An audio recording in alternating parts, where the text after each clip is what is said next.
જે આ સંસ્થા ધીરે ધીરે મોટી અને વટવૃક્ષ બની રહી છે એનો વ્યાપ વધારવા, એની ડાળીઓ વધારવા, કારણ કે આ પણ ઉર્ધ્વમ મૂલમ અધઃ શાખા છે અને એના ફળ છે એ બધાને ચાખવા મળે અને સૌને ફળ વહેંચાય. અને આ તો ભગવાનનો પ્રસાદ છે, સંસ્થામાંથી નીકળે કાંઈ એ, અને એને વહેંચીને ખવાય, એને એકલા ન ખવાય એવો ભાવ જેના હૃદયમાં પહેલેથી સમૃદ્ધ હતો અને એને વાચા આપવા માટે એમણે પોતે પુરુષાર્થ કર્યો અને પુરુષાર્થનું ફળ જે મળ્યું છે એની જાહેરાતો જે એ કરવાના છે. અને આ સંસ્થાને જે વ્યાપ વધારીને બધી જગ્યાએ આનો ફેલાવો થાય અને બીજી સંસ્થાઓ પણ આની સાથે જોડાય અથવા તો એ પોતે એની રીતે પણ કંઈક નવું વિચારે, એવું એક સુંદર મજાનું આયોજન અને એક સુંદર મજાની પહેલ જે રજૂ કરવાના છે. સંસ્થાના પાયાના પથ્થરથી લઈને અત્યાર સુધી સંસ્થાને પોષણ આપ્યું છે એવા પ્રેરક, પ્રોત્સાહક અને સૌના પથદર્શક એવા પ્રફુલ્લભાઈ પંડ્યાને વિનંતી કરીશ કે તેઓ પોતાનું ઉદ્બોધન કરશે. ઓમ ઓમ વિશ્વાનિ દેવ સવિત દુરિતાનિ પરાશુવ યદભદ્રમ તન આશુવ. કિરણભાઈએ તો માતૃવંદના કરી દીધી, પણ અમારા તો પ્રત્યક્ષ માં જ બેઠા છે અહીંયા. અને એટલે અમે 10 વર્ષ પહેલાં જે આ દશાબ્દી મહોત્સવ ઉજવ્યો આપણે, ત્યારે પણ માતૃ દિવસ હતો એટલે બહેનો દ્વારા આપણે બધું કર્યું. જો આપ સૌને યાદ હોય તો આખો કાર્યક્રમ આપણે માતૃઓ દ્વારા કરાવ્યો. અને આજે પણ માતૃ દિવસ છે. આ સંસ્થા વિદ્યાર્થીઓ માટે શરૂ થઈ ત્યારે તો હું હાવ નાનો હોઈશ. ભટ્ટ અંબારામ ગોવર્ધન પરિવારે જ્યારે દાન આપ્યું હશે ત્યારે તો હું કદાચ ગલ્લી દડો રમતો હોઈશ. એ પછી શ્રીમતી ભાગીરથીબેન રમણીકલાલ જોશી પરિવાર તરફથી દાન મળ્યું.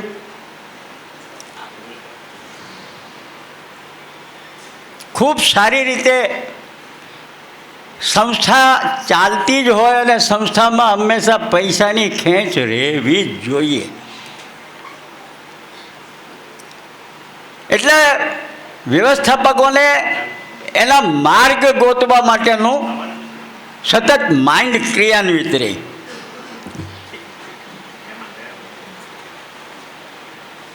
અને એ રીતે જ્યારે અહીંયા જયેશભાઈએ વાત કરી કે ઘરે ઘરે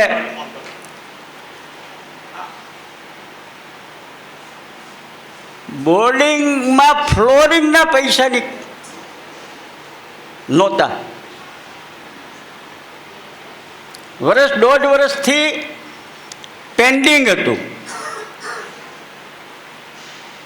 અને મૂળ દાદાના પરિવારના પુત્રવધુ અને મારા ફઈ કંચનબેન, હું જ્યારે એમને મળવા જાઉં, વ્યવહારિક કામે ગયા હોય તો આપણે ફઈને મળવા જાય, ત્યારે એ કહેતા કે આનું શું થશે, કારણ કે અમે ગોપનાથથી તો આવ્યા અને આપણે ત્યાં એક એવી પરંપરા રહી કે રૂમ બને 70,000નું ને દાન લઈએ 31,000નું. હવે આ ખોટ ક્યાંથી કાઢવી બધી? અને હું એમાં અમૃતબાગમાં એ અનુભવમાં આવી ગયો. ફૂરજો બન્યો નવો, બન્યો 20 લાખનો, દાન આવ્યું 12 લાખનું.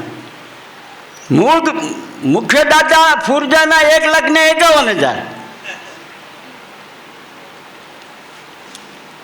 પણ સાહેબ કહેવા જો કે તે દીએ 1,51,000 બહુ મોટા હતા. પણ વાડી ચાલુ હતી અને અમે અતિથિ ગૃહના રૂમના દાતાના પૈસા એમાં વાપર્યા અને મેં 12 વર્ષ સુધી માફી માગી એ દાતાઓની. અમે તમારો રૂમ બનાવી શક્યા નથી. સમૂહ લગ્નનો જ્યારે જે વિસ્તૃત અહેવાલ આપ્યો ને ત્યારે મેં માફી માગી કે આ અમારાથી નથી થતું. સંસ્થા ઊભી કરવી, ચલાવવી, અહીંયા ભાવનગરવાળા બેઠા છે એને અનુભવ છે એટલે મારે વધારે કંઈ નથી કહેવું. બહુ કઠિન છે. પછી એક આ જગ્યા હતી એટલે એક વિચાર આવ્યો કે આપણે જે ઘરે ઘરે માગવા જઈએ છીએ તો ભેગા ઘરે ઘરે માગવા જઈએ, ખીરનો ખીચડો જેમ આપણે બ્રાહ્મણને આપતા હોઈએ એમ એ આપણને 100 આપે, 200 આપે. તે દિવસે વધારે તો કંઈ બહુ મંગાય નહીં કે 5000 આપો.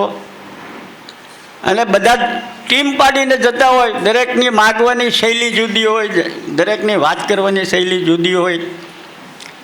એટલે મગજમાં વિચાર આવતો હતો કે આનું કંઈક પરિણામ આપણે એવું કરવું જોઈએ કે જેથી આ સમસ્યામાંથી આપણે બહાર આવીએ. આ જગ્યા હતી, વાડી કરવી. વાડીનું આમ અમે આખું આનંદભાઈની સાથે વાત કરી તો આનંદભાઈએ કીધું કે બજેટ આપ્યું કે 61 લાખ રૂપિયા થાય. પછી એક વિચાર ચાલ્યો અને બધા દાતાઓ સિંબર સમવાય અવધિ જ્ઞાતિના ઇતિહાસમાં એક જ દિવસે 27-28 લાખ રૂપિયા થયા હોય તો આ સંસ્થાના ઇતિહાસમાં છે. પૂજ્ય નાનાલાલ દાદા પણ એના સાક્ષી છે. અહીંયા બેઠેલા ઘણા લોકો સાક્ષી છે કે ટેલિફોનિક મારા બનેવી થાય, મહાદેવ કુમાર તો આ મારો ભાણિયો થાય. એક હોલનો તો દાન આપ્યું પણ પછી પાછો એક રૂમ હતો તો એ રૂમનું પણ દાન આપ્યું. જે નીલકંઠભાઈ એને બેનના નામે, બેન બનેવીના નામે દાન આપ્યું. અહીંયા ભીખુભાઈ બેઠા, ભરતકુમાર શાંતિલાલ પુરોહિત, ગોરેગાંવ, ભાવનગરી ફરસાણ હાઉસ. ગાંઠિયા યાદ આવે.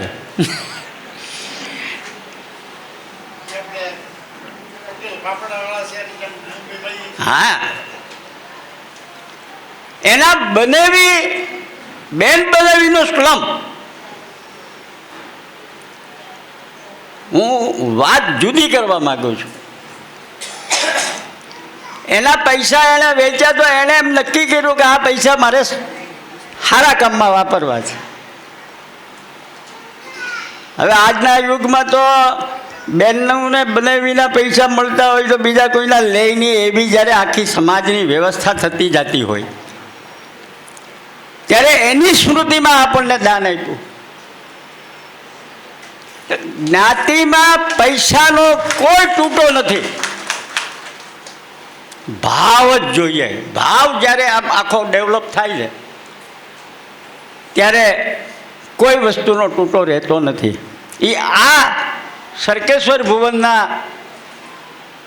બાંધકામ વખતે ખ્યાલ આવ્યો કે જ્ઞાતિ પૈસા તો દેવા માગે છે,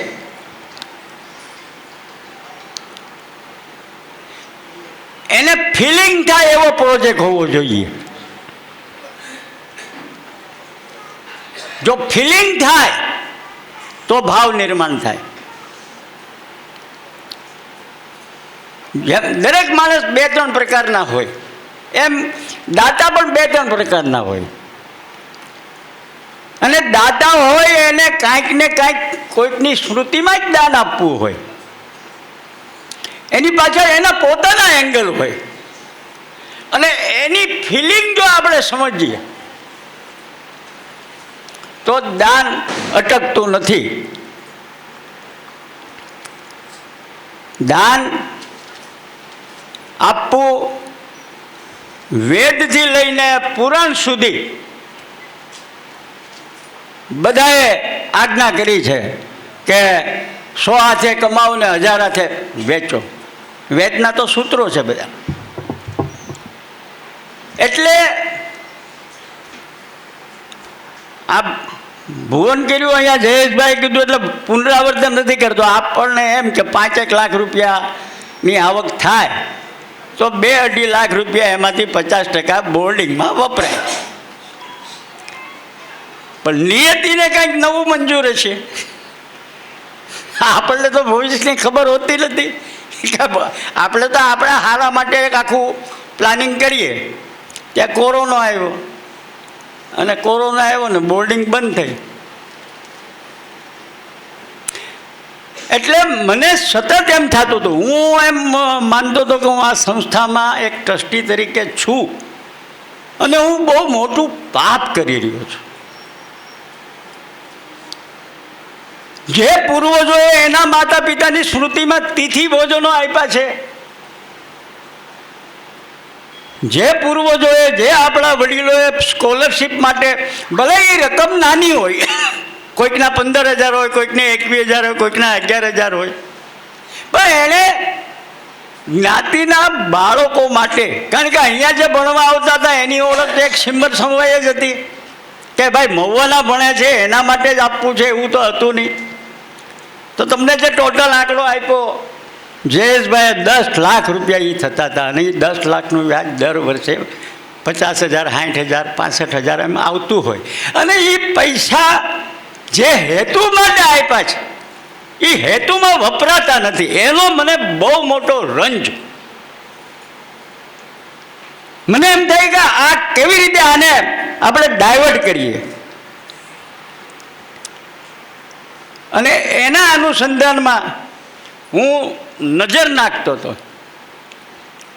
કે શિક્ષણની ભૂમિકામાં આ સંસ્થાના બાળકો અહીંયા છે નહીં. અને હવે જે વ્યાપ સરકારની યોજનાઓનો, આજથી અહીંયા મહુવાના 5 કિલોમીટરના એરિયામાં 9 હાઈસ્કૂલ છે. મહુવાના 5 કિલોમીટર એરિયામાં સરકારી વાત કરું છું, ખાનગી નહીં, 9 હાઈસ્કૂલ છે. જે બાળકો ભણવા આવતા હતા એને તો એના ઘર આંગણે ભણવાનું મળે છે તો એ આવે જ નહીં. એમાં આપણે કંઈ પરિવર્તન કરાવી શકીએ એવી સ્થિતિ છે જ નહીં. તો હવે આનો વિકલ્પ શું? એક તો જે જયેશભાઈએ કીધું એમ સમગ્ર જ્ઞાતિના સહયોગથી આ સંસ્થા ઊભી થઈ હતી. તો આનો લાભ સમગ્ર જ્ઞાતિના બાળકોને, મુંબઈમાં જરૂરિયાતવાળો હોય, મહુવામાં હોય, ભાવનગરમાં હોય, ઉનામાં હોય, અમદાવાદ બરોડામાં હોય, સુરતમાં હોય, ગમે ત્યાં હોય, આ સંસ્થા દ્વારા એના વિદ્યાભ્યાસમાં કંઈક પણ આ સંસ્થાનું પુષ્પ મળવું જોઈએ. આ ભાવથી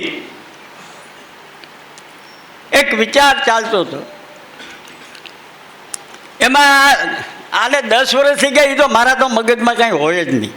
પણ અમારી ટીમ એટલી બધી સારી છે ને કે એ લોકો આમ અમૃત મહોત્સવ જે ઉજવ્યો અમે પંડ્યા ભૂરાભાઈ શામજીભાઈ, એ 50 વર્ષ થયા છે, એ અમને ચિમનભાઈ પુરોહિતે કીધેલું કે આ સંસ્થાને 50 વર્ષ થાય છે, સુવર્ણ મહોત્સવ ઉજવવું. તો સુવર્ણ મહોત્સવ ઉજવવો એની પાછળનો એક આખો કન્સેપ્ટ હતો અને એ કન્સેપ્ટ પ્રમાણે ચાલ્યા અને એમાં આપણને ખૂબ જ પ્રોત્સાહન મળ્યું અને ખૂબ સારી રીતે આપણે એમાં કાર્યક્રમ કર્યો. તો મને એમ થયું કે આ દશાબ્દી મહોત્સવ ઉજવાય, એ તકનો લાભ લઈ લો, ઉજવીએ, સન્માન કરીએ, જમીને છૂટા પડીએ, પણ મૂળ વાત તો વિદ્યાર્થી છે. આપણે સંસ્થાનો બેઝ તો વિદ્યાર્થી છે. એના માટે આપણે શું કરવું જોઈએ? અને એટલા માટે મને એમ થયું કે 1 કરોડ રૂપિયા ભેગા થાય તો 3.5 લાખ અને 6.5 લાખ રૂપિયા વ્યાજ આવે. 1 કરોડ ભેગા થાય તો 6.5 લાખ રૂપિયા વ્યાજ આવે. એક સર્વેના અનુસંધાનમાં હું તમને કહું કે સમગ્ર જ્ઞાતિમાં 100 થી 150 છોકરાઓ એવા હોય કે જે ધોરણ 10 અને 12ની પરીક્ષા આપતા હોય, ધોરણ 10માં આવતા હોય ને ધોરણ 12માં આવતા હોય. અને ધોરણ 10 અને 12 છે એ વિદ્યાર્થીના જીવનની અને એના પરિવારના જીવનની ટર્નિંગ પોઈન્ટ છે. અત્યારના જે શિક્ષણના જે માધ્યમો છે, શિક્ષણની જે ભૂમિકા છે, એના આધાર ઉપર કહું છું. ભવિષ્યમાં શિક્ષણ નીતિમાં કંઈક બદલાવ થાય અને કંઈક જુદી વ્યવસ્થા થાય એ જુદી વાત છે. એમાં તમે કંઈક રકમ આપી દો, પેલો બીજો ત્રીજો નહીં, એક ટેન્ટેટિવ માળખું બાંધવા માટે 60% 9માં આવ્યા હોય ને 10માં આવે, 9માં 60% આવ્યા હોય અને એ ધોરણ 10માં આવે, એને આપણા તરફથી કંઈક સહાય આપો. ધોરણ 11મું પાસ કરીને 12માં આવે, એને આપણા તરફથી કંઈક સહાય આપો. અને એના માટે જ્યાં જ્યાં જ્ઞાતિ મંડળો છે એનો સહકાર લઈને કમિટી બનાવો. ધોરણ 10 અને 12, ભાઈ નટુભાઈ જે બોલવા ઊભા જતા એણે મને એક વાત બહુ સારી કરી, એને પણ આપણે કન્સિડર કરવાનો પ્રયત્ન કરીશું કે આપણે 60%નો સ્લેબ બાંધીએ છીએ. જરૂરિયાતવાળો હોય એને 58% આવ્યા, 55% આવ્યા, તો એને એક જુદી રીતે આપણે કન્સિડર કરીને આ યોજનામાં લાભ મળે. આપણો હેતુ છે કોઈ પણ સંજોગોમાં આપણો જ્ઞાતિનો બાળક, હું જ્યારે આમ જોઉં છું, ભાઈ હમણાં હિરેનભાઈએ કીધું જયભાઈ જોશીની વાત કરતા હતા કે બધા શૂન્ય, અને અત્યારે પરમાત્માની ખૂબ કૃપા. તો વાત જે છે એ આટલી જ છે. ટૂંકમાં કહું તો કે જ્ઞાતિનો કોઈ પણ બાળક, અને એના માટે મારે સમગ્ર જ્ઞાતિનો સહકાર જોઈએ. પૈસા તો આપવાવાળા આપશે, પણ જે વર્ક કરવાનું છે કે આપણી જ્ઞાતિનો કોઈ બાળક આપણા નજરમાંથી છૂટી ન જાય. અને જે જગ્યાએ જે કાર્યકર્તાઓ કામ કરતા હોય એના ખ્યાલમાં જ હોય કે આ ખરેખર જરૂરિયાતવાળો છે. મને નટુભાઈએ તો 58% ને 55% કીધું, હું તો કહું 40% લાવ્યો હોય ને પાસ થઈ ગયો હોય, પણ એ જરૂરિયાતવાળો હોય તો આપણે એને અલગ રીતે કન્સિડર કરીને પણ એમાં આપણે આગળ વધવું. આપણો ઉદ્દેશ છે વિદ્યાનું ટોટલી સમગ્રતાથી એક આખું માળખું ઊભું કરવું.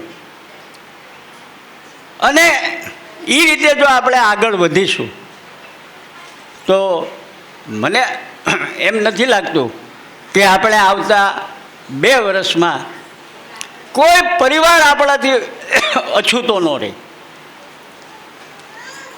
અને એ દ્રષ્ટિએ મને એમ લાગ્યું કે કોઈ 51 લાખ રૂપિયાનું રિઝર્વ ફંડ આપે તો એ 51 લાખથી આ રિઝર્વ ફંડ શરૂ કરવું.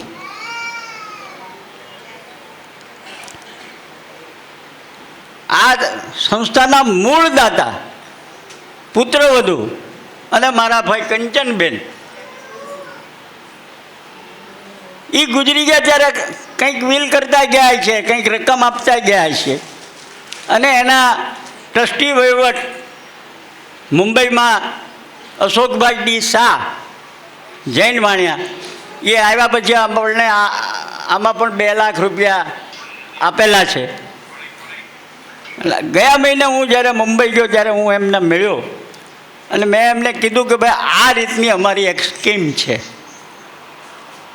અને આ સ્કીમમાં મારા ફઈએ તમને કેટલા પૈસા આપતા ગયા છે ને તમે કેટલા પૈસાનો વ્યવહાર કરો છો એની હારે મારે કાંઈ વાંધો નથી. તમે મને દર વર્ષે એ રકમના વ્યાજમાંથી કેટલી રકમ આપી શકો? તો એણે મને કીધું કે 1,00,000 2 લાખની વ્યવસ્થા અમે દર વર્ષે આપી શકીએ. તો મેં કીધું અમારે જે વાડીની આવક છે, અમારો હેતુ તો બોર્ડિંગના મદદ કરવા માટે જ હતો, આ સરકેશ્વર ભુવનનો. તો એમાંથી અમે 40-50% રકમ કાઢીશું.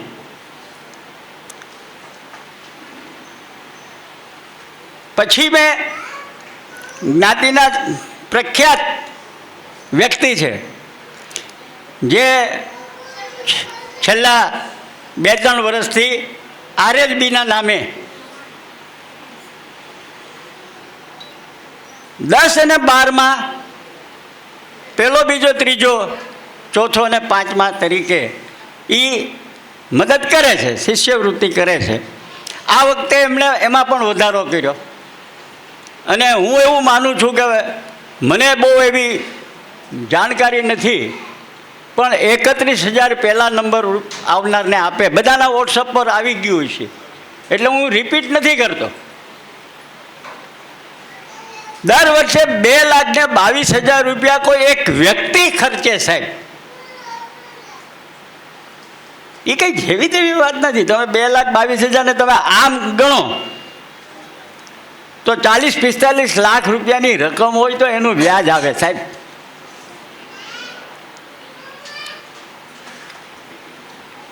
એ અતુલભાઈ ઉર્ફે ઈચ્છાશંકરભાઈ રાજગુરુ સાથે મેં વાત કરી. એમણે મને લેખિતમાં મોકલ્યું છે. હું પત્ર હમણાં 5 મિનિટમાં વાંચી સંભળાવીશ. એમણે અમને 51 લાખ રૂપિયાનું દાન આપ્યું છે.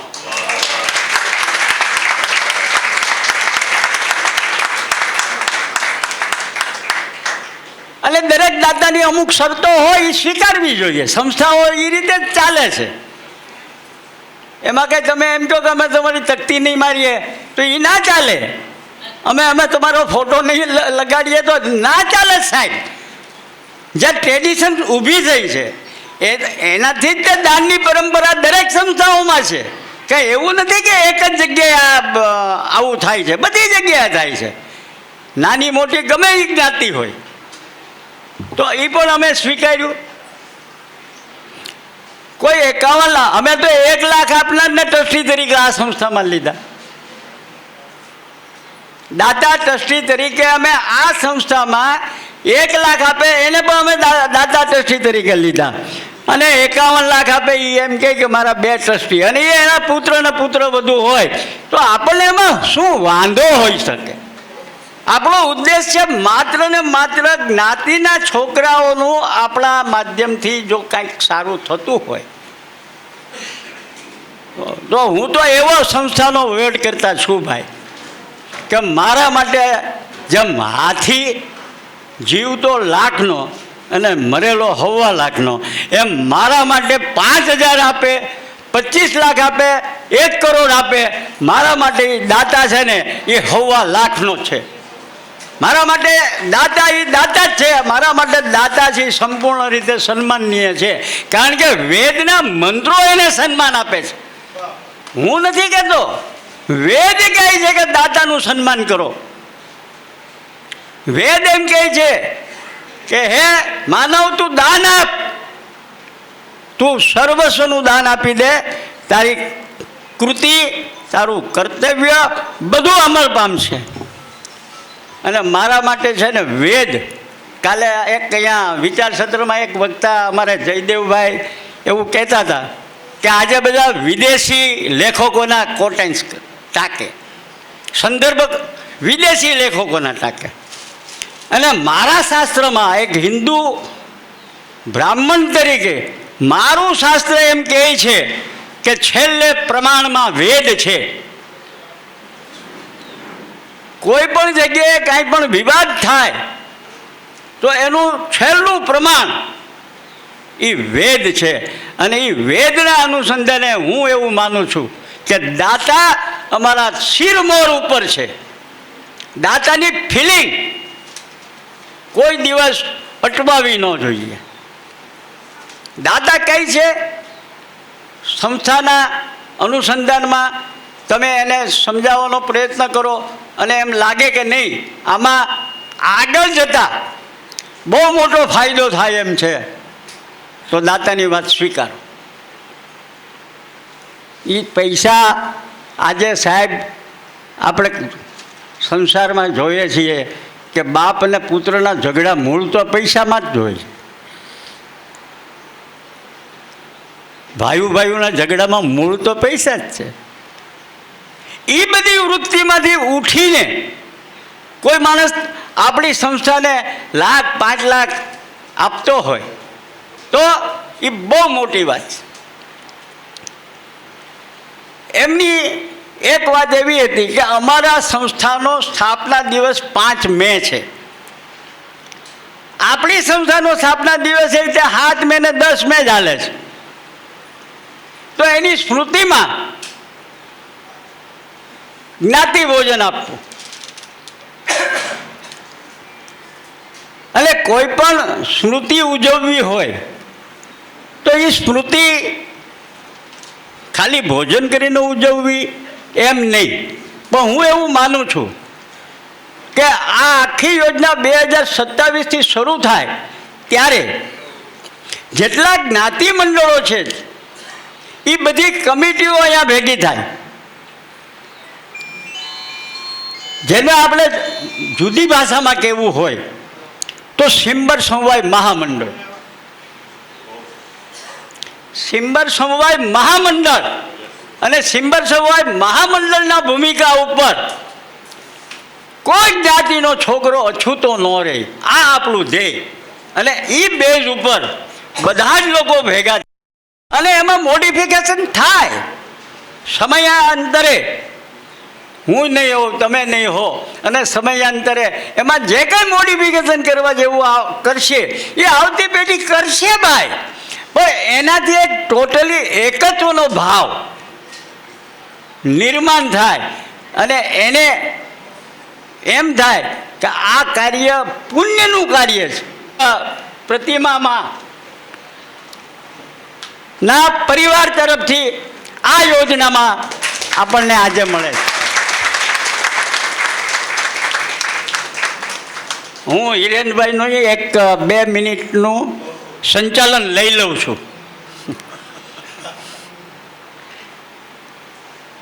જયભાઈ જોશીને હું કાલે પહેલી વખત મળ્યો. કાલે બપોરે આવ્યા અને એણે કીધું છે કે પ્રફુલ્લભાઈ ક્યાં છે, એટલે આવ્યા અને અમે અંદર ગયા. મેં ગયા મહિને એને ફોન ઉપર કોન્ટેક કર્યો, 2-3 વખત ફોન કર્યા પણ ફોન નો રિપ્લાય થતા હતા. એટલે મને એમ થયું કે કામમાં હોય, મિટિંગો ચાલતી હોય, બિઝનેસમેન હોય તો એને તો એ સવારથી શિડ્યુલ થઈ જતું હોય. બપોરે 2 વાગે એનો મને ફોન આવ્યો અને હું એરપોર્ટ ઉપર ઉતર્યો. મારે અમદાવાદથી મુંબઈની ફ્લાઇટ હતી અને હું જતો હતો અને બસમાંથી ઉતર્યો. BRTS એર કન્ડિશન બસ હોય એમાં હું ઉતર્યો અને રિંગ વાગી અને મેં જોયું એટલે મેં કીધું 5 મિનિટ ઊભો રહો. પ્લેન તો મારું 4:45નું હતું, 4:30નું, એટલે બહુ ચિંતા નહોતી. એટલે જયભાઈની સાથે મેં વાત કરી અને એને એમ કીધું કે મને આ તમારો કન્સેપ્ટ ખૂબ ગમ્યો છે.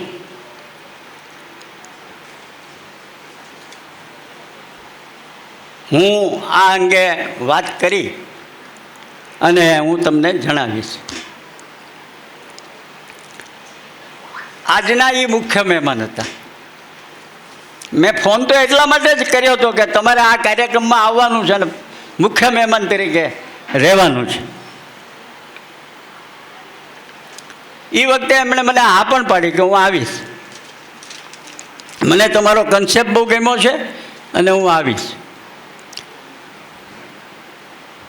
કાલે પણ એ બપોર પછી પાછા મેં એમને કીધું કે તમારે અમદાવાદ જ જવું છે તો ભાઈ મહુવા થઈને જવાના છો તો રાત્રે તમે અહીંયા આવો અમે કારોબારીની મિટિંગ બોલાવી છે, ટ્રસ્ટીઓની મિટિંગ બોલાવી છે, અને એમાં તમે હાજરી આપી તમારા કંઈ સૂચનો હોય એ કહી અને પછી તમે તમારે અમદાવાદ જવું છે. અને આજે સવારની ફ્લાઇટ. એણે બીજો જે મને કન્સેપ્ટ કીધો છે એ પણ બહુ જ્ઞાતિના બાળકો માટે ખૂબ જરૂરી છે. આજથી 3 દિવસ પહેલાં જીબી જોશી સાહેબ, આપણા મામલતદાર સાહેબ શ્રી ભાવનગર, એનો મને ફોન આવ્યો. પટેલ સમાજ અમદાવાદમાં સરદાર ધામમાં યુપીએસસીની પરીક્ષા માટે દિલ્હીની એકેડેમી સાથે ટાઈઅપ કરે અને એના આખા વર્ષનો ખર્ચો 2 લાખ રૂપિયા છે. તો 1 લાખ એ સંસ્થા ભોગવે અને 1 લાખ એ પરિવારના લોકો ભોગવે. એટલે જીબી જોશી સાહેબનું, ભીખુભાઈ અહીંયા આવો, ખુરશી ખાલી છે, આપની જ રાહ જોવે છે.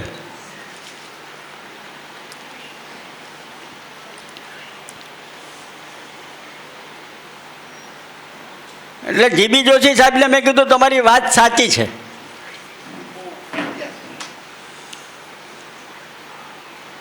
પટેલ સમાજ કરે છે તો અમદાવાદ ગાંધીનગરનું જ્ઞાતિ મંડળ છે એ એના માટેનો ઠરાવ કરે, આપણા બધા જ્ઞાતિ મંડળોને મોકલે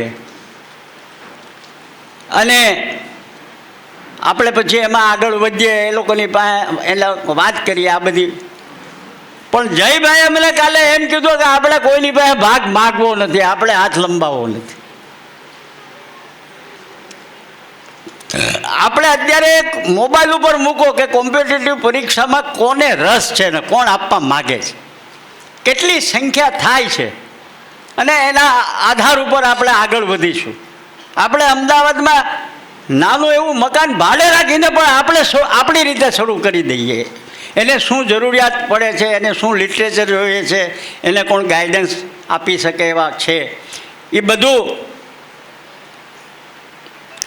મને તો એ વખતે શું વિચાર આવે ખબર છે કે હું તો 10-12ની વાત કરતો હતો. આ તો સમગ્ર જ્ઞાતિને આ સિસ્ટમમાં, સરકારની જે સિસ્ટમ છે એ સિસ્ટમમાં દાખલ થવાનું બહુ મોટું કાર્ય થશે. એટલે હું એવું ઈચ્છું, એવું માનું કે આપણા પૂર્વજોએ જે કંઈ દાન કર્યા છે અહીંયા, અને અમને જે આ વિચાર આવ્યો છે એના આધાર ઉપર અમે આગળ વધી રહ્યા છીએ, એમાં આવા કેટલાય જય અને વિજયો ભેગા થઈ જશે અને આપણી જ્ઞાતિની એક ભૂમિકા નિર્માણ થશે. અને એના અનુસંધાને આ દશાબ્દી મહોત્સવ છે એ સિંબર સમવય જ્ઞાતિ માટે એક ટર્નિંગ પોઈન્ટ થશે. સમગ્ર જ્ઞાતિ માટે આ ટર્નિંગ પોઈન્ટ થશે. આપણે જેમ વિદ્યાર્થીના જીવનના ટર્નિંગ પોઈન્ટનો વિચાર કરીએ છીએ, એમ આપણા વડીલો પૂર્વજો સ્વર્ગમાં બેસીને આપણી સમગ્ર જ્ઞાતિના ટર્નિંગ પોઈન્ટ માટે એક ભૂમિકા અને એક વાતાવરણ, જેમ રામને લંકા ઉપર વિજય પ્રાપ્ત કરવો હતો તો બધું વાતાવરણ અનુકૂળ થાય ત્યારે જ. તમે તો વ્યાસગાદી ઉપર તમે અને આ ભાઈ હિરેનભાઈની બધા જે કંઈ વાતાવરણ માહોલ બાંધો છો એવી કક્ષા તો મારી છે નહીં, એવી ક્ષમતા પણ મારી નથી. પણ મને જે અનુભૂતિ થઈ રહી છે એ અનુભૂતિ હું તમારી આગળ વ્યક્ત કરું છું કે સમગ્ર જ્ઞાતિના, મને ખબર નથી 465 મિતિ ભોજનમાં કોણે કેટલા પૈસા આપ્યા, સ્કોલરશીપમાં કોણે કેટલા બધા પૈસા આપ્યા, 15,000, 11,000, 20,000, મને ખબર નથી. પણ એ બધા આપણા પૂર્વજો, એ બધા જ આપણા ઋષિઓ, અને એ આપણી જ્ઞાતિનું એક આખું વાતાવરણ બદલાઈ રહ્યું છે. અને આપણે એના સદભાગી અને આપણે સૌભાગ્યશાળી એટલા માટે છીએ કે આપણે એ ટર્નિંગ પોઈન્ટમાં આપણે પ્રત્યક્ષ આપણી નજર સામે આ થઈ રહ્યું છે. એટલા આપણે સૌભાગ્યશાળી. ઘણા એવું અફસોસ કરે ને કે અરે આપણે રામના જન્મમાં ન જન્મ્યા.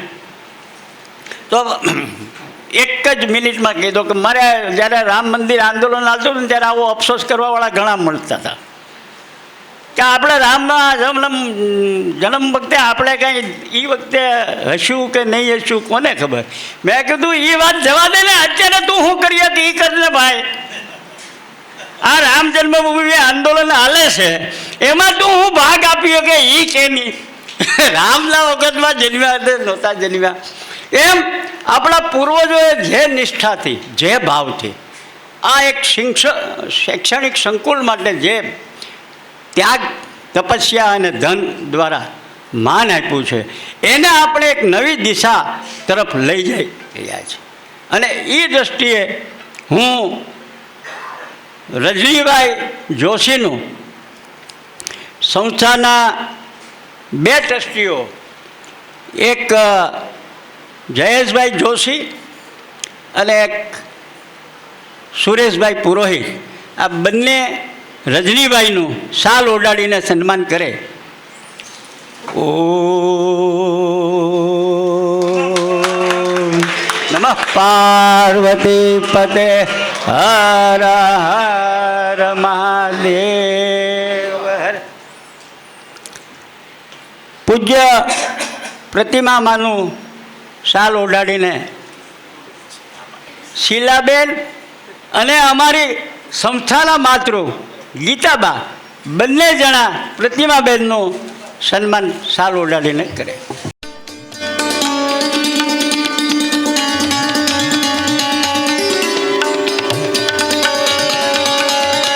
આઈપીએસ યુપીએસસીની પરીક્ષામાં આઈપીએસ અને આઈએએસની સિસ્ટમમાં આપણે આપણી જિંદગીમાં 2-3 જણને પણ જો સમાવેશ કરાય તો બહુ મોટી વાત થશે.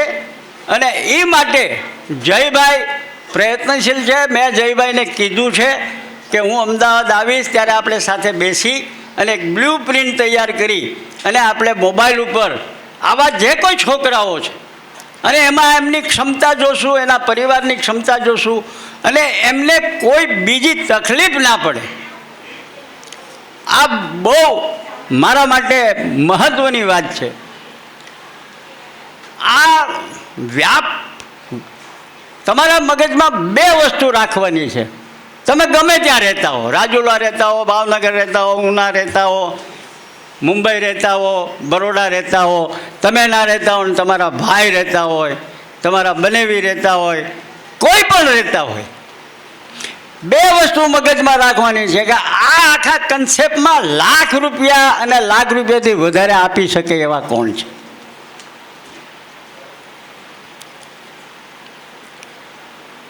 અને બીજું યાદ રાખવાનું છે કે જરૂરિયાતવાળો કોણ છે.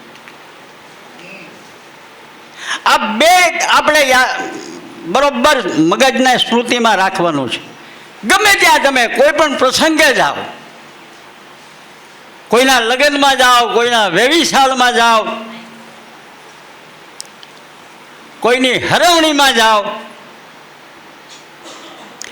ગમે એ પ્રસંગે નાના મોટા પ્રસંગે જાતા હો, આ 2 વસ્તુ સમગ્ર જ્ઞાતિ સિંબર સમવાય અવધિત જ્ઞાતિ આ મગજમાં રાખે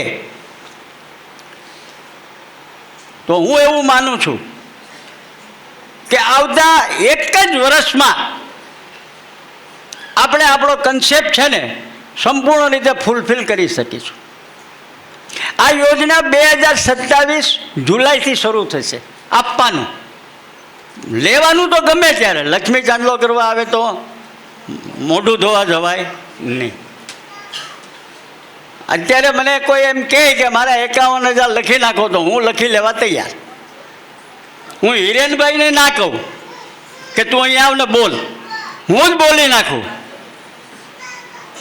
કારણ કે હું તો આ વિદ્યાર્થી છે અને હું ભિક્ષાર્થી છું. હું તો ભિક્ષા માગવા જન્મેલો જ છું, એટલા માટે ભિક્ષા માગું.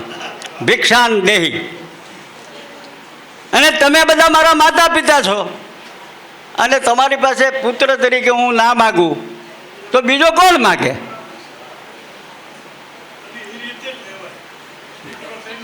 દીકરો થઈને જ લેવાય, બાપ બનીને લેવાય નહીં. એમ ભલે થતું હશે, જ્યાં થતું હશે ત્યાં ભલે થાય. અમે તો દીકરા બનીને જ લેવા માંગીએ છીએ. આ બે વસ્તુ જો સમગ્ર જ્ઞાતિબંધુના હૃદયમાં ઉતરી જશે ને, તો હું માત્ર ભાઈઓને કહું છું ને માતાઓને નથી કહેતો એવું નથી. તમને વધારે ખબર હોય ભાઈઓ કરતા. તમે અરસપરસ જે વાતો કરતા હો ને કે ઓલાએ હમણાં 5 લાખના ઘરેણાં બનાવ્યા અને સરસ મજાનો હાર બનાવ્યો, તો એને દાણો આપી દેવાય. એને દાણો દબાય કે આ 5 લાખનો હાર બનાવ્યો, હવે જ્યારે બનાવવાનું આવે ને એ પહેલાં 1 લાખ રૂપિયા આમાં આપી દેજો. થોડોક આપણે સામાજિક સુધારો પણ કરવા માટે ઝુંબેશ કરવી જોઈએ. ડીજેના પૈસા છે ને ન ખર્ચો અને ખાલી ઓલા બેન્ડ વાજાવાળાને બોલાવો અને એમાં 10,000, 15,000, 20,000 વધે. એવી રીતે લગ્નની વિધિઓ અને તિથિઓમાં કાંઈ સુધારો ના કરો, પણ આવા જે ખર્ચા છે એમાંથી બચત કરીને પણ જો તમે 25,000, 50,000 રૂપિયાનું એક આખું ઓલું કરો તો મને એમ લાગે છે કે આપણે આનાથી વધારે સારી યોજના બનાવી શકીશું. મહત્ત્વની વાત એટલી જ છે કે તમારી પાસે હવે ભાઈ કહેતો હતો ને હિરેન, પૈસાનો ફ્લો ભયંકર છે. સરકાર છે ને ખાલી એના મત લેવા માટે ગરીબોની યોજનાને આ ચાલે છે. સરકારને ખબર જ છે કે ક્યાં પૈસા પોગી ગયા છે. એટલે આપણે કકડાટ કરવા જઈએ ને તો સરકાર માનતી નથી. આપણે એમ કહીએ કે અમે બ્રહ્મ સમાજ, ગુજરાત બ્રહ્મ સમાજના છીએ અને અમારે આ જરૂરિયાત છે, માનતી નથી. કારણ કે એ સત્યનારાયણની કથા કરીને ભૂદેવનો 1000 રૂપિયા આપતો હોય, એ હવન કરાવીને ભૂદેવને 2500 રૂપિયા દક્ષિણામાં આપતો હોય. એટલે એ કંઈ આપણે 10,000 સહી કરીને આપીએ ને તો એ માની લે. એવા અધિકારીઓ નથી ને એવા રાજકારણીઓ નથી. પણ આપણે આ શું કામ કરવું છે એ મગજમાં રાખ. એક અતિ શ્રીમંત વર્ગ અને એક અતિ જરૂરિયાતવાળો વર્ગ, એ બેના સેતુ તરીકે આપણે કામ કરવું છે. એ શ્રીમંત વર્ગની પણ આપણે જરૂરિયાત છે અને જરૂરિયાતવાળાને આપણે પહોંચાડવી એટલા માટે પણ આપણી જરૂરિયાત છે.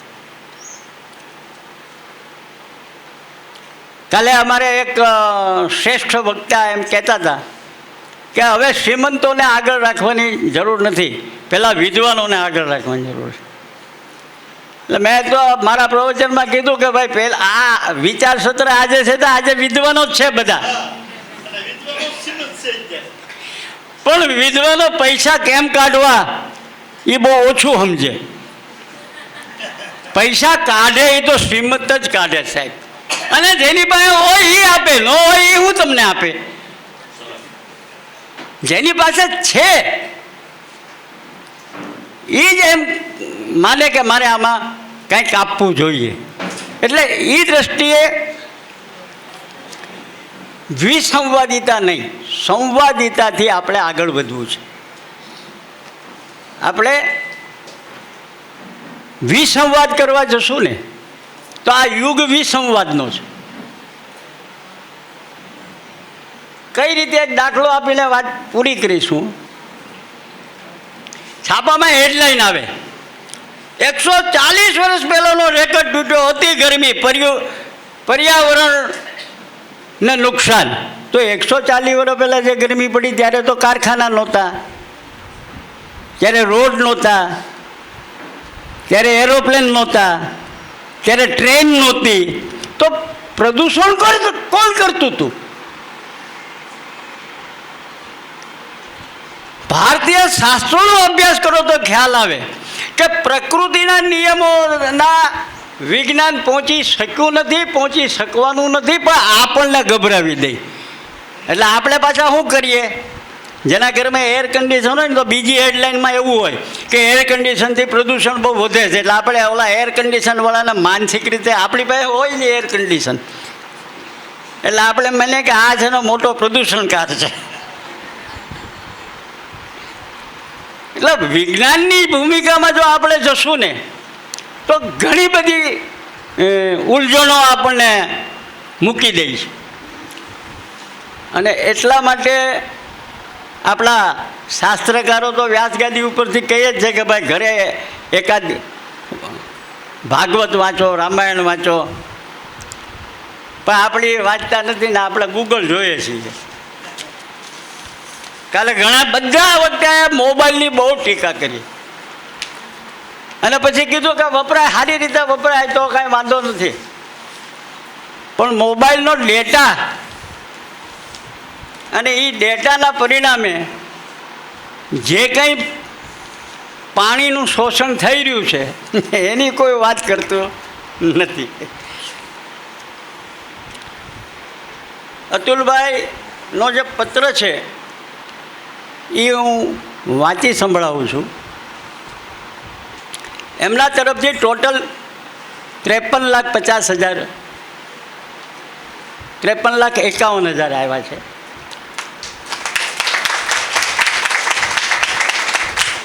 ₹51,00,000 આ વિદ્યાર્થીઓની યોજના માટે અને 2,51,000 આ સંસ્થાના અને એની સંસ્થાના સ્થાપના નિમિત્તે જ્ઞાતિ ભોજન, સ્મૃતિ દિવસ, અને એ સ્મૃતિ દિવસમાં પણ મેં તમને કીધું એમ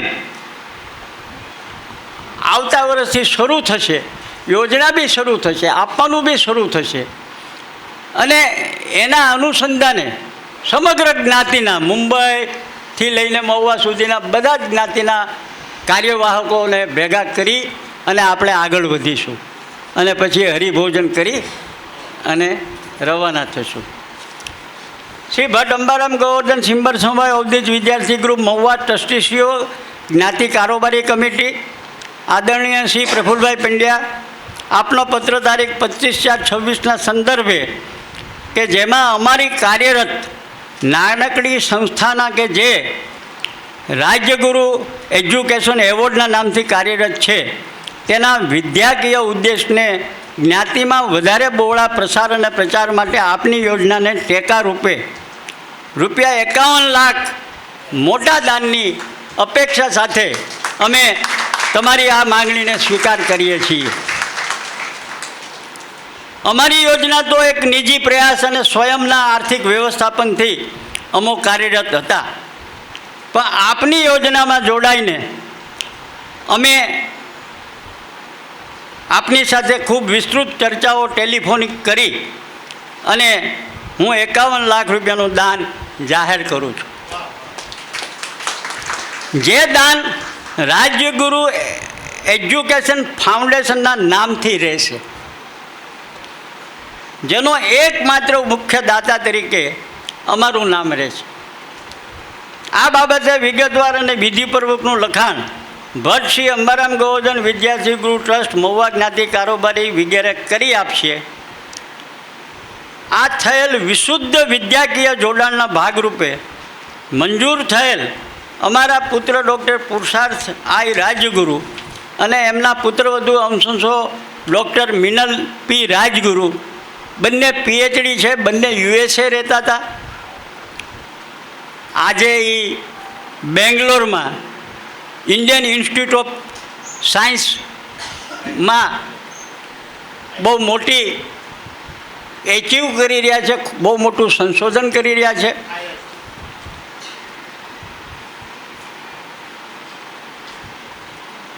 અમારા રાજગુરુ એજ્યુકેશન ફાઉન્ડેશન અને ભટ્ટ અંબારામ ગોવર્ધન વિદ્યાર્થી ગૃહ ટ્રસ્ટના આ સંયુક્તનો ઓફિશિયલ દિવસ મે 5, 2026 રહેશે.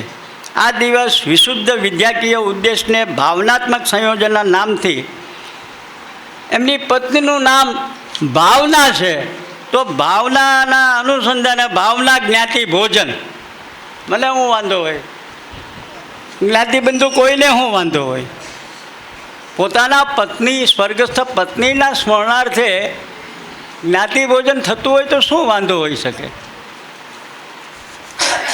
સંસ્થાના નિયમિત સભાગૃહમાં અમારા RLB ત્રણેય નામના મોટા ફોટા લગભગ 30 ઇંચ, એટલે હું માનું ત્યાં સુધી 3 ફૂટનો થાય. આનંદભાઈ, અઢી ફૂટનો થાય. અને 27 ઇંચ 30x27ના ફોટા મૂકવાના. મેં એમને ફોનમાં કીધું કે તમે નહીં હો ત્યારે તમારો ફોટો બી અમે હારવાર મૂકીશું. It is our bounding. એક દાતાના પરિવારમાંથી મુખ્ય દાતા વિદાય લે તો એના પુત્ર અને પુત્રવધુ માંગણી કરે અમારા બાપુજીનો ફોટો મૂકી. પહેલાં આપણે કહીએ ને કે તમે બાપુજીનો ફોટો મોકલો ને ભાઈ, અમારા દાતા છે ભાઈ. તો હું એવું માનું છું કે તો દાતા પરિવારની સાથે કોઈ દિવસ છે ને તમારે વિવાદ ન થાય. એ જે ઈચ્છે એ આપણે ઈચ્છવાનું છે. અને એ મારા તો પિતા તુલ્ય છે, વડીલ છે, તો એમાં હું વાંધો હોય? આ યુટ્યુબમાં આવવાનું છે બધું. એટલે અતુલભાઈને કહી દઉં છું કે અતુલભાઈ ખોટું લગાડતા નહીં. અમે ઈચ્છીએ છીએ કે તમે સતમ જીવમ સરદ હર્યો, પણ અમે એટલી ખાતરી આપીએ છીએ મહુવા કારોબારી, મહુવા ટ્રસ્ટીઓ, કે હું તે જીવતો હોઉં કે ના હોઉં પણ બધા ફોટા સરખી રીતે મુકાઈ જશે. R એટલે રામશંકર દયારામ રાજગુરુ, L એટલે લલિતાબેન માં, અને B એટલે ભાવના એ રાજગુરુ. ભાઈ શ્રી પ્રફુલ્લભાઈને વિશેષ અનુરોધને માન આપ્યા સાથે જ મહુવા જ્ઞાતિ ભોજન રિઝર્વ ફંડના 2,51,000 રૂપિયા મૂકીએ છીએ. નામ રિઝર્વ ફંડમાં રહેશે. અમે બધાના દાન લઈ શકશું. અને કાલે રાતે બી મારે વાત થઈ કે ભાઈ તમે જે સદભાવથી આ દાન આપ્યું છે એમાં 5 લાખનું પુષ્પ આવી ગયું છે. કારણ કે જયભાઈએ મને કીધું હતું કે હું 5 લાખ આપીશ. એટલે મેં એમને કીધું કે તમે આ ત્યાં બેઠા બેઠા પ્રાર્થના કર્યા કરજો, અમે અહીંયા બેઠા બેઠા પ્રાર્થના કરશું. અને 1 કરોડે 1.5 કરોડે પહોંચે એમાં કંઈ લિમિટ નથી. પણ અત્યારે આપણે ખર્ચો કાઢવા માટે આ વસ્તુને આગળ લઈ જાવી છે. આ જે સ્કીમ મેં રજૂ કરી છે એમાં તમને કંઈ સુધારો કરવા જેવો લાગે? તમે બધા અહીંયા સુજ્ઞ વિદ્વાનો અને એક સંસ્થાના બધા જ વહીવટ કરતા હો છો. આ જે મેં તમને કીધું એમાં કાંઈ પણ સુધારો કરવા જેવા લાગે તો અમે હંમેશા તૈયાર રહીશું.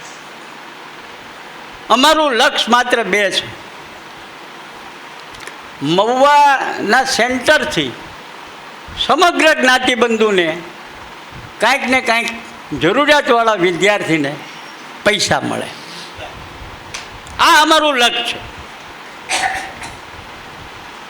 તમારા માધ્યમથી અમને દાતા મળે તો પણ ઠીક છે. અમે તો અમારો પ્રયત્ન કરવાના છીએ, કરીશું અને કરતા રહેવાના છીએ. કારણ કે અમારી પડખે કેવા લોકો છે જે અહીંયા બધાએ કીધું એમ જાદવજી માધવજી ભટ્ટ પરિવાર, એ કે 15 દી રહેવું હોય તો રહ્યો, મુંબઈ આવો, તમે કહો ત્યાં ગાડીમાં લઈ જાઓ.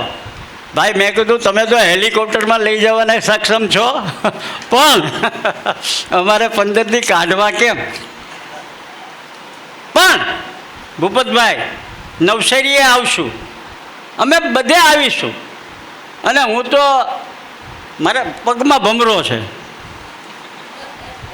રખડતો ભટકતો ગમે ત્યારે ગમે ત્યાં પહોંચી જાઓ અને એમ કહું કે ભાઈ આ છે, આ સ્કીમ છે અને તમે અમને આમાં મદદ કરો.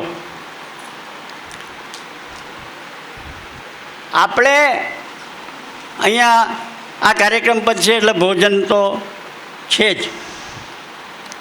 પણ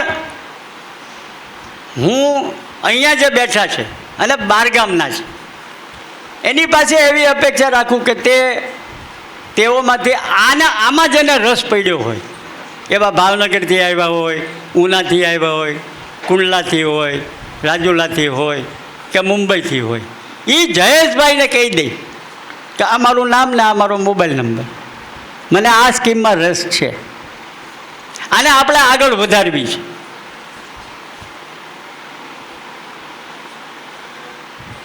અમે એ રીતે એનું આખું પ્લાનિંગ ગોઠવીને પછી અમે કોઈ પણ સેન્ટરના જ્ઞાતિ મંડળોએ એ ચિંતા ન કરવી કે અમારા દાનમાંથી ભાગ પડશે. દાતાના મગજમાં 3 વસ્તુ હોય છે. કોઈ દાતાને ભોજન કરાવવામાં જ રસ હોય તો એ ભોજનમાં જ પૈસા આપશે. તમે બાકીની તમે 1000 સારી સુવર્ણ યોજના લઈ જશો ને તો એમાં નહીં આપે સાહેબ. આ હું મારા અનુભવે કહું છું. કોઈ દાતાને શિક્ષણમાં જ રસ હોય તો એ શિક્ષણમાં જ પૈસા આપશે, એ બીજામાં નહીં આપે. અને કોઈ દાતાને આરોગ્યમાં રસ હોય તો એ આરોગ્યની શુશ્રૂષામાં તમે જે કંઈ ચલાવતા હશો એમાં એ મદદ કરશે.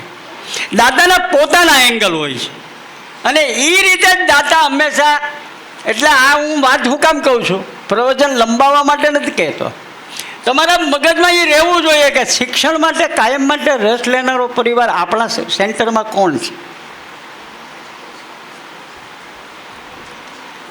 ભલે એ તમને 2000-5000ની મદદ કરતો હોય, આમ રકમ આપણને ક્ષુલ્લક લાગતી હોય, પણ એ એક વિદ્યાર્થી માટે એ તમે એને વાત કરી કે એક વિદ્યાર્થીને જરૂર છે, ફીમાં 2500 ઘટે છે ને એ 2500 આપે છે ને, એનો મતલબ છે કે એને શિક્ષણમાં જ રસ છે. એ તમને ગમે ત્યારે ₹1,00,000 એની પાસે ભેગા થાય નથી, ₹1,00,000 આપવા તૈયાર થઈ ગયો છે. અને એટલા માટે આ વાત તમને કહું છું કે એવા પરિવારોની એક યાદી બને અને એવા વિદ્યાર્થીઓની યાદી બને. આ યોજના 2027થી શરૂ થશે અને 2027માં મહુવા છે ને સમગ્ર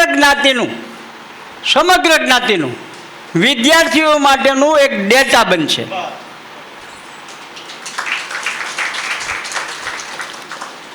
પાંચમા ધોરણ પછીના તમામ બાળકો ભણતા હોય એનું અને અતિ ઉચ્ચ ભણ્યા એનું બધા પ્રકારના ડેટા સેન્ટર આપણી પાસે હશે. અને એમાં આપણી સંસ્થાના ઉપપ્રમુખ વિશાલભાઈ સરકારી નોકર છે ને, આ ઘણાને એ ધ્યાન રાખવાનું, ક્લાસ 1 બને ને એટલે ટાઈમ ન આપી શકે. એટલે આપણે કલેક્ટર બનાવવા તો જઈ રહ્યા છીએ, IPS બનાવવા તો જઈ રહ્યા છીએ, મામલતદાર બનાવવા તો જઈ રહ્યા છીએ, પછી આપણી અપેક્ષા હોય કે આપણા કાર્યક્રમમાં એ આવે. આપણી અપેક્ષા એવી હોય પણ એ કે મારાથી નહીં હોય, મારે આ શનિ રવિમાં છે ને સરકારનો સર્વે હાલે છે ને એમાં મિટિંગ લેવા જવાની છે, એટલે એનું દુઃખ કોઈ દી ન લગાડવું. અને ત્રીજી વાત હું હિરેનભાઈનો આભાર માની લઉં છું. એ ક્લાસ 2 બનવા જઈ રહ્યા હતા, આજે એની પરીક્ષા હતી GPSCની, આજે એની ક્લાસ 2ની પરીક્ષા હતી. મેં અને વિપુલભાઈએ આગ્રહ કર્યો કે ભાઈ તમે નાનાલાલ તમે વ્યાસ ગાદી ઉપર બેઠા પછી તમારી પાસે મુખ્યમંત્રી આવીને પગે લાગતો હોય, સેક્રેટરી પગે લાગી આવે કે નથી આવતો, કલેક્ટર આવે, સીધો ઓલા આયોજકો છે ને કલેક્ટરને લઈને સીધો વ્યાસપીઠ ઉપર આવે. વ્યાસપીઠ ઉપર બેઠા હોય એને તો ખબર જ ન હોય કે આ કલેક્ટર છે. ઓલા લઈને આવે એ એમ કહે કે દાદા આ કલેક્ટર છે. દાદા અભિભૂત થઈ જાય કે કલેક્ટર આવ્યા. હવે મેં કીધું તું જે માર્ગે ચાલ્યો છો, કસાણમાં સારું એવું મંદિર, સારું એવું ઓલું કરે છે અને જગત તારી ગાદી પાસે આવે છે ભલા આદમી, એમાં GPSCની પરીક્ષા તું પાસ કરતોય તે પાછો પગારમાં તો ફરક પડતો નથી એમ કહેતો હતો, પણ કે રેકર્ડમાં રહીને. હવે આ રેકર્ડ સારું કે ઓલું રેકર્ડ સારું? અને હું હજુ કહું છું કે આપણી નજર સામે મોરારી બાપુ છે. રાજ્ય સરકાર ન કરી શકે, કેન્દ્ર સરકાર ન કરી શકે, એટલું એ રામની ગાદી ઉપર, વાલ્મીકીને તુલસીદાસની ગાદી ઉપર બેસીને કરે છે સાહેબ. અને આ બધું બોલ્યા પછી જો મારે મીંડું કરવું હોય ને, મીંડું આ હું બોલ્યો એનું સંપૂર્ણ રીતે, જેને આપણે કહે ને કે વઘાર કર્યો અને રસોઈ બગડી, એવી રીતે કહું છું. જો બ્રાહ્મણો બ્રાહ્મણ તરીકે બ્રાહ્મણત્વની દિશામાં આગળ વધશે, આજે બી ભારતની અંદર 18 વર્ણ તમને પગે લાગવા તૈયાર છે. આ યોજના હું જે કંઈ કરી રહ્યો છું ને, એ મારા અંતરની વિરુદ્ધની વાત છે, કારણ કે હું શૂદ્ર બનાવી રહ્યો છું. ઈશ્વર કૃપાથી આપણે બ્રાહ્મણ કુળમાં જન્મ્યા, ઈશ્વરની કૃપા, આપણા સત્કર્મોથી આપણે બ્રાહ્મણ કુળમાં જન્મ્યા. અને શાસ્ત્રમાં કીધું છે નોકરી કરે ને શુદ્રતાની નિશાની. આપણે માત્ર અમુક લોકોને જ શુદ્ર માનવા માંડ્યા. આપણે બ્રાહ્મણ કુળમાં જન્મ્યા અને વેદથી લઈને પુરાણ સુધી જો તમે જ્ઞાતા બની જાઓ, સાહેબ હું તો એમ કહું છું કે આ તો એક એક ગ્રંથના જ્ઞાતા છે અને છતાં લોકો પૂજે છે. પણ જો તમે પુરાણથી વેદ સુધીના જ્ઞાતા બની જાઓ, રાષ્ટ્રપતિ અમેરિકાનો હોય કે ફ્રાન્સનો હોય, ગોતતો ગોતતો આવશે. આવતા 20 વર્ષ ભારતની અંદર, આવતા 20 વર્ષમાં હું ખાતરી સાથે કહું છું, આવતા 20 વર્ષમાં ભારતનું જ્ઞાનનું જે પ્રગટીકરણ થશે ને, ત્યારે તમે આ રિઝર્વેશનની બધું ભૂલી જશો. નોકરીમાંથી રિઝર્વેશનને, ભણવામાંથી રિઝર્વેશનને, અનામત નહીં. આપણે આપણા ગ્રંથો તરફ પાછા વળો. આપણને હેની શરમ છે? તમે સાઉથમાં જાઓ છો મુસાફરી ફરવા, પણ તમે કોઈ ચાર્ટર્ડ એકાઉન્ટના ઘરે જાઓ, કોઈ ડૉક્ટરના ઘરે જાઓ, કોઈ એન્જિનિયરના ઘરે જાઓ, સાહેબ એના ઘરે હવાર હાંજ સંધ્યા થતી હોય, એના ઘરે હવાર હાંજ વેદના મંત્રો બોલાતા હોય. એ એન્જિનિયર થઈ ગયો છતાં પોતાનું મૂળ ભૂલ્યો નથી. આપણને ખબર નથી કે આપણા શાસ્ત્રમાં કેટલું મોટું જ્ઞાન, અને આ આખો જે યુગ આવી ગયો છે એ જ્ઞાનનો યુગ છે. અને જ્ઞાનના યુગમાં જો તમારે પાછળ ના રહેવું હોય તો આ આપણી જ્ઞાતિનો બાળક ભલે એન્જિનિયર થવા માગતો હોય, ડૉક્ટર થવા માગતો હોય, પ્રોફેસર થવા માગતો હોય, એને ભારતીય શાસ્ત્ર સાથે ટચ કરો. ભારત સરકારનું એક અભિયાન છે IKS, ઇન્ડિયન નોલેજ સિસ્ટમ. એ એટલા માટે જ ઊભું કર્યું છે કે ભારતના વિદ્યાર્થીઓ ભારતના જ્ઞાન સાથે જોડાય. અને આવતા વર્ષોમાં આમાં તો આપણે પાછળ રહી ગયા આઝાદી પછી. રાજકારણીઓએ જુદી જુદી અનામતને જુદી જુદી વસ્તુ, આ તો આપણા બાપનું છે સાહેબ, આપણા વડવાનું છે, આપણા પૂર્વજોનું છે, આપણા ઋષિઓનું છે. આમાં આપણને કોઈ પાછળ ન રાખી જાય એનું ધ્યાન રાખવું ને એ આપણી મોટી ફરજ છે. વંદે વેદ માતરમ. ભારત માતા કે જય. આપ સર્વે મહેમાનોને, જ્ઞાતિના હોદ્દેદાર, આજે આવેલ વિદ્યાર્થી ભાઈઓ કે જે કંઈક સ્કિલ્સ શીખવા અથવા નવું જાણવા તેમના વિષય વિશે આવ્યા છે, તેઓ અને આદરણીય ખૂબ જ સક્રિય એવા શ્રી પ્રફુલ્લભાઈ પંડ્યા, આપ સૌને મારા આ ઉત્સવ માટે આ જે આપણે આયોજન કર્યું છે જ્ઞાતિની અંદર સર્વેશ્વર ભુવનના 10 વર્ષ નિમિત્તે, એ બદલ ખૂબ ખૂબ અભિનંદન, ખૂબ ખૂબ આપ સૌને શુભેચ્છાઓ. મારો પરિચય આપી દઉં. હું મૂળ લુણસાપુર ગામનો છું. અમે લોકો બાબરિયા ગોર છીએ. મારું નામ છે ઈચ્છાશંકર રામશંકર રાજ્યગુરુ. આજથી લગભગ 60 વર્ષ પહેલાં હું ભટ્ટ શ્રી અંબારામ ગોવર્ધન બોર્ડિંગ મહુવા ખાતે સ્ટુડન્ટ હતો. અહીંથી જે શીખ્યા, પૂજ્ય ભાનુદાદાએ જેમને આચાર વિચાર અને સંસ્કારો આપ્યા, એનું જ આજે પ્રતિફળ છે કે અમે આ લેવલે આવ્યા. એટલે એ એમનું જે ઋણ છે એ ઉતારવા માટે આજે આ એક નાનકડો પ્રયાસ છે. ઋણ તો કદાપી ઉતરવાનું નથી.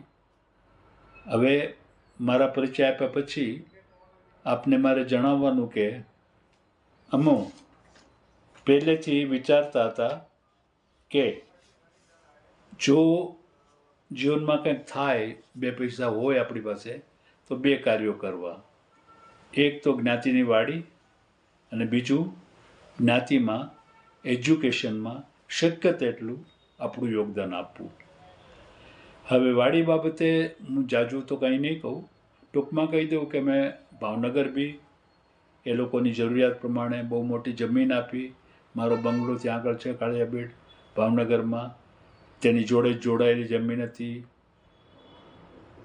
એ લોકોએ જોતી તેની કરતાં દોઢી જમીન અમે આપી, જેથી સારી વાડી બને. મંજૂર કરી, હું અહીંયાથી ત્યાં ગયો. બધું જેને કહેવાય ને કે કરવું ઘટે અમારા તરફથી કર્યું, પણ છેવટે પ્રોજેક્ટ ન બન્યું. ત્યારબાદ અમે આવી જ કોશિશ બરોડા કરી અને બરોડા 51 લાખ રૂપિયા જાહેર કર્યા. આગળ ઉપર ઓર રકમની જરૂર પડે તો એ બી જાહેર કરી જમીન લેવા માટે, પણ ત્યાં એમનો કોઈનો દોષ નહીં. આટલું ફંડ લોકલમાં ન ઊભું થયું એટલે ત્યાં પણ કાર્ય બન્યું નહીં. આ બધાને અમે ઈશ્વરની ઈચ્છા સમજીએ છીએ, કારણ કે આપણું ધાર્યું કાંઈ નથી થતું, ઈશ્વરનું ધાર્યું જ બધું થાય છે, અને જે થયું હોય એ સારા માટે. હવે ભાવનગર અને બરોડાના એ પ્રયાસો પછી અમો નિરાશ તો હતા, છતાં એક અમારું એજ્યુકેશન મેં IE, બી ઇલેક્ટ્રિકલ એમ કરેલું છે. અને હાલમાં કદાચ આપ લોકોએ જોયું હોય તો અમારું એક નાનકડું એવું એડવેન્ચર કહો કે જે બી કહો એ અમે કરી રહ્યા છીએ જ્ઞાતિ સાથે, બાળકોને લાભ મળે એટલે. RLB Rajyaguru education awards. તો એમાં મારી વિગત તમને બધી મળશે, એટલે હું અહીંયા ટાઈમ નથી બગાડતો. હવે આજના મેઇન મુદ્દા ઉપર હું વાત કરું તો મહુવા શ્રી પ્રફુલ્લભાઈ અમારા ઘણા જ કોન્ટેક્ટમાં રહીને છેલ્લા ઘણા ટાઈમથી આ વસ્તુનું ડેવલપમેન્ટ કર્યું, અને અમને એ વસ્તુ માટે થોડા ડાયવર્ટ કર્યા. કારણ કે જે RLB અમારું છે એ અમારું મેરિટ ઉપર છે, કે જેની મિનિમમ એલિજિબિલિટી 75% હોય, અને લગભગ ઇનામો જાય છે એ 90% ઉપર બાળકો લાવે છે, એ બધા ઇનામો એમાં જાય છે. છતાં હવે પ્રફુલ્લભાઈનું કહેવું એમ હતું કે જ્ઞાતિમાં વધારે બોળી રીતે જે બાળકો જરૂરિયાતવાળા છે એને પહોંચી વળે એવી કંઈક આપણે તમે અમારી સાથે વ્યવસ્થા કરો. મેં બી શાંતિથી વિચાર્યું, અને અમારી જે વ્યવસ્થા અત્યાર સુધી અમે કરી રહ્યા છીએ RLB અંતર્ગત, એ હું આપને બતાવું, પછી આગળની વાત કહું. બહુ ટૂંક સમયમાં આપને કહી દઈશ. અમારું જે આ RLB એવોર્ડ્સ છે એની અંદર અમે નામ RLB જે રાખ્યું છે એ 3 કેપિટલ RLB છે, પછી રાજગુરુ અમારી સરનેમ, એજ્યુકેશન અને એવોર્ડ્સ. હવે RLBનો જે મિનિંગ છે, R ઉપરથી પૂજ્ય મારા બાપુશ્રીનું નામ છે રામશંકરભાઈ, L ઉપરથી પૂજ્ય મારા માતુશ્રીનું નામ લલિતાબેન, અને B ઉપરથી મારા સ્વર્ગસ્થ પત્ની ભાવના નામ છે. આ ત્રણેયના નામ લઈને મેં આ કાર્ય શરૂ કર્યું. આ નાનકડી એવી યોજના અમે અમારા સ્વને ખર્ચે કહો કે સ્વના ફાઇનાન્સથી કહો કે સ્પોન્સરશિપથી કહો, જે બી શબ્દ કહો, થી અમે ચલાવીએ છીએ. હવે એની અંદર 2 વર્ષ છેલ્લા 2023-24ના અને 24-25ના આપને અહેવાલ વાંચીને આખો ટોપિક પૂરો કરું છું. 2023-24માં 10થમાં જે બાળકો આવ્યા છે એનું વાંચું છું. વડિયા હર્ષ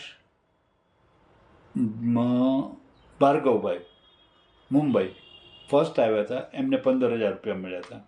પંડ્યા આસ્થા ધ્રુવીન સુરત સેકન્ડ આવ્યા હતા, એમને 11,000 રૂપિયા મળ્યા હતા. થર્ડ નંબર ઉપર આવ્યા હતા જોશી પ્રણવે શાહ મનીષભાઈ જુનાગઢ, એમને 7,000 રૂપિયા મળેલા. આ 10થના હતા. હવે 12થના 2023-24માં સાયન્સમાં રાજગોર પરમ હતા મુંબઈના, એમને ફર્સ્ટ ઇનામ મળેલું, એવોર્ડ મળેલો 25,000 હતા. ત્યાર પછી એમની જોડે હતા જોશી દિવ્યમભાઈ રવિભાઈ બરોડાના, સેકન્ડ આવેલા, એમને 15,000 રૂપિયા મળેલું. 12th કોમર્સ ભટ્ટ આદિત્યા કૌશિકભાઈ મુંબઈ, એ ફર્સ્ટ આવેલા કોમર્સમાં, એમને 11,000 રૂપિયા મળેલા. પંડ્યા આસ્થા કિરીટકુમાર બરોડા સેકન્ડ આવેલા, એમને 7,000 રૂપિયા મળેલા. હવે હું આપને 24-25નું વાંચી સંભળાવું છું. 24-25ની અંદર ફરી 10થી હું વાંચું છું. મનન હિરલ જોશી ફર્સ્ટ આવ્યા હતા, તેમને 15,000 રૂપિયા મળ્યા. હવે આ જે 15,000 રૂપિયા 10થના હતા એના વધારીને, એટલે આ વર્ષે 25-26માં અમે 25,000 આપવાના છીએ. એ પછી પુરોહિત હરીશ કાંત સેકન્ડ આવ્યા હતા, પરેશકુમાર અમદાવાદના, અને એમને 10,000 રૂપિયા મળેલું. પછી જોશી ધર્મીબેન અક્ષયભાઈ માંડલ મહુવા પાસે થર્ડ આવેલા, એમને 7,000 રૂપિયા મળેલા. ત્યારબાદ ધોરણ 12 2024-25માં સાયન્સમાં દેસાઈ સાક્ષીબેન ચિંતનભાઈ ભાવનગર, એમને 25,000 મળેલા. આ 25,000 અત્યારે અમે વધારીને 31,000 કર્યા છે. દરેકમાં વધારે છે, પણ વધારે સમય આપનો ન બગડે એટલે હું નથી બોલતો. અમારા PDF ફાઇલો બધી અત્યારે છે વોટ્સએપ ગ્રુપમાં, બધી જગ્યાએ આપ વાંચી શકો છો. પછી સેકન્ડ નંબર ઉપર આવ્યા હતા રાજ્યગુરુ તનિષાબેન ભાવેશભાઈ અમદાવાદ, એમને 15,000 રૂપિયા મળેલા. જોશી મુનિલ અજયભાઈ ઉના, એ થર્ડ આવેલા, એમને 10,000 રૂપિયા મળેલા. હવે 2024-25ની અંદર જ તે કોમર્સમાં જોશી નિરાલીબેન ભાવેશભાઈ ભાવનગર ફર્સ્ટ આવ્યા હતા, એમને 11,000 રૂપિયા. ત્યારબાદ મહેતા માહી સ્મિતકુમાર ભાવનગર સેકન્ડ આવ્યા હતા, એમને 7,000.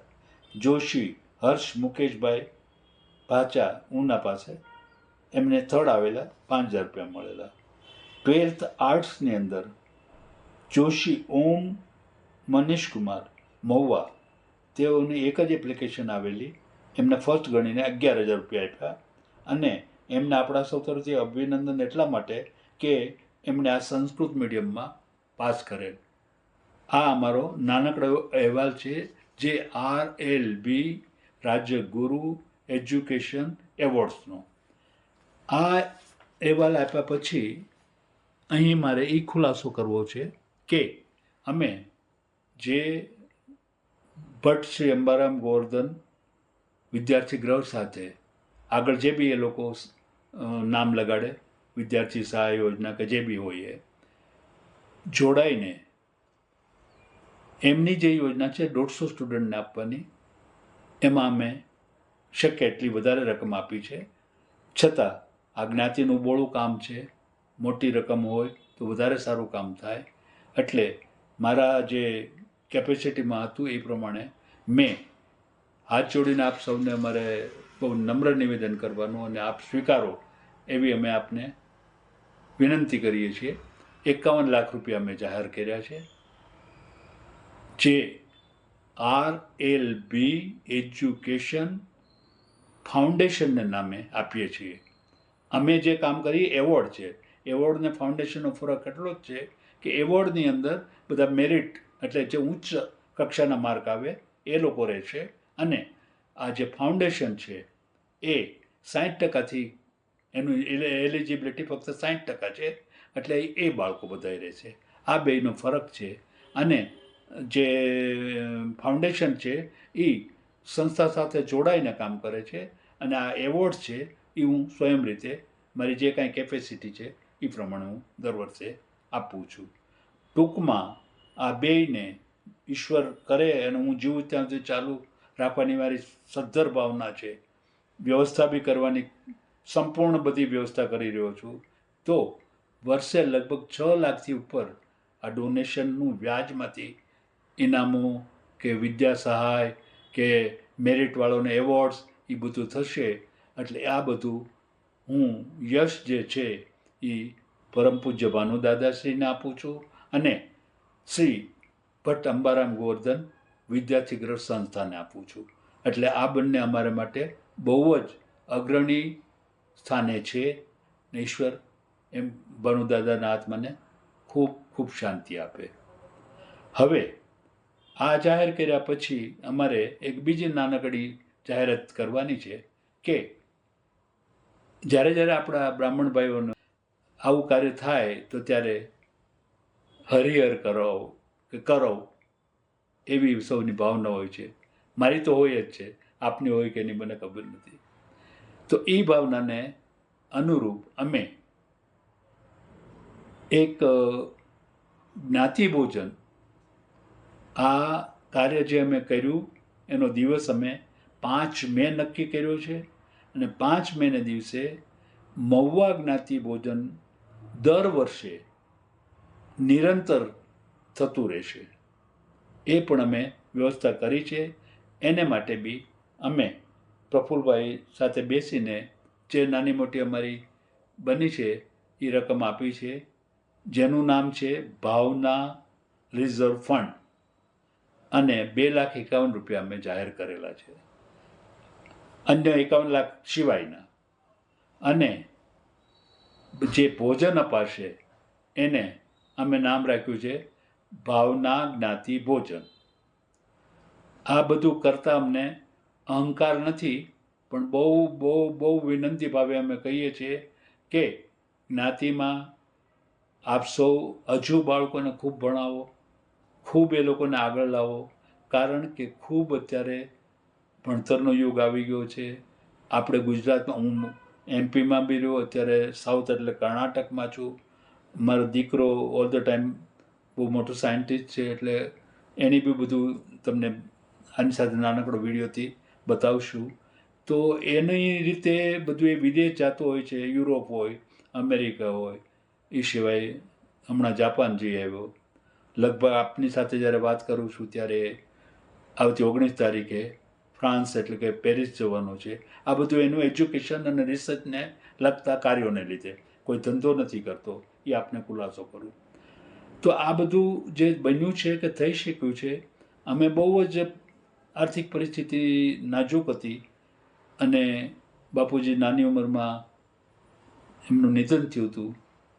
છતાં ઈશ્વરને અમે જેને કહેવાય ને ભળી ભળીને કે ભાગ્યને ભળી ભળીને ભણ્યા. અમે ભણ્યા, અમારા દીકરાને ભણાવ્યો, પુત્રવધુ એટલા ભણેલા મળ્યા. બધું થઈને ઈશ્વરે ખૂબ ખૂબ અમને સુખ શાંતિ આપી.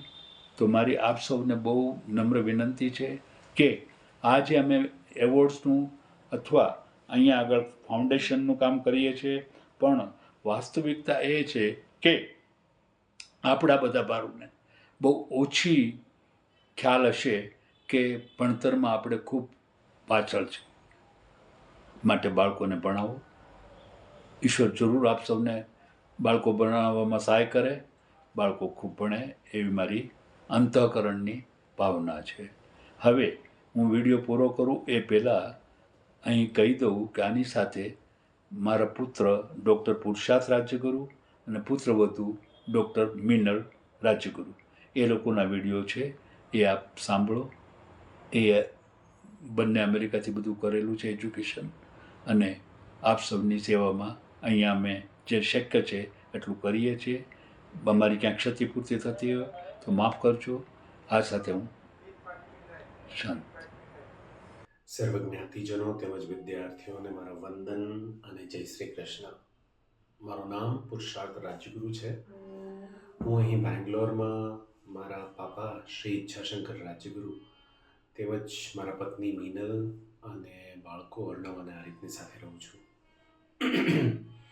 સરકેશ્વર ભુવનના દશાબ્દી સમારોહ નિમિત્તે આપ સૌને હાર્દિક અભિનંદન.